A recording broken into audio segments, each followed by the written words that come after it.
10 p.m. Friday, November 25 ay November 7, 2025. Okay, bigla kasama ko, balik pa rin. Bigla, maganda. Tapos sit na karating. Yung mga pas na nangyari.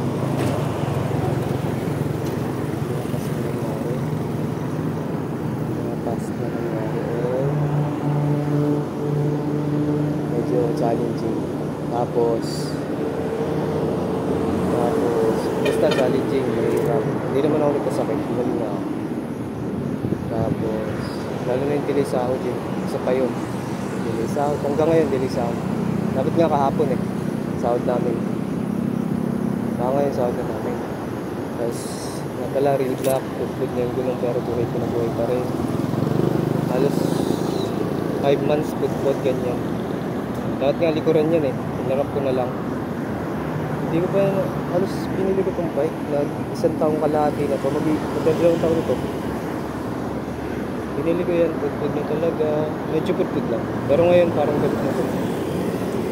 Halos sa experience ko yung gulong nito, sa alaga ko na rin sa paggulong yan. Tumatagal siya na 3 months bago ma-flat.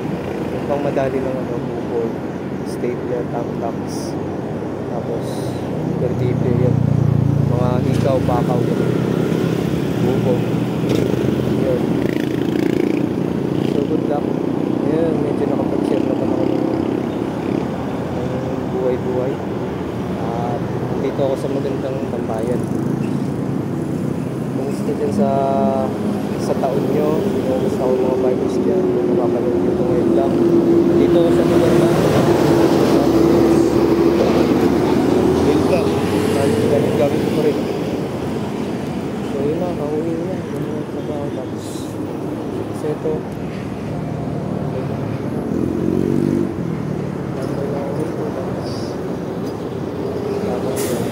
siyempre online album na ito. Buhay pa ako. So, bike pa rin ako. Dahil paalisin na talaga kami sa December 1. Wawa. Dito na lang. Paalisin na kami sa Ulpahan. So, good luck na lang sa ating lahat. Mga pagsubok, kakayanin natin yan. Maniwala lang kayo na mula agad. Dami ng pag-asa. Huwag lang kayo mawala ng pag-asa. Manalangin kayo. Totoo yan. Ng depression, yun, ito. Dasal lang talaga ako. Nandiyan lang yung pag-asa.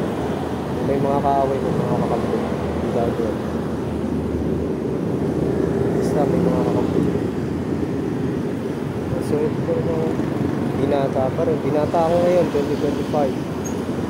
Binata, tapos tamang bike, malusog, walang sakit. Yung klima ngayon, may bagyo, super typhoon. Parating daw ng linggo. So yun, sige na. So good.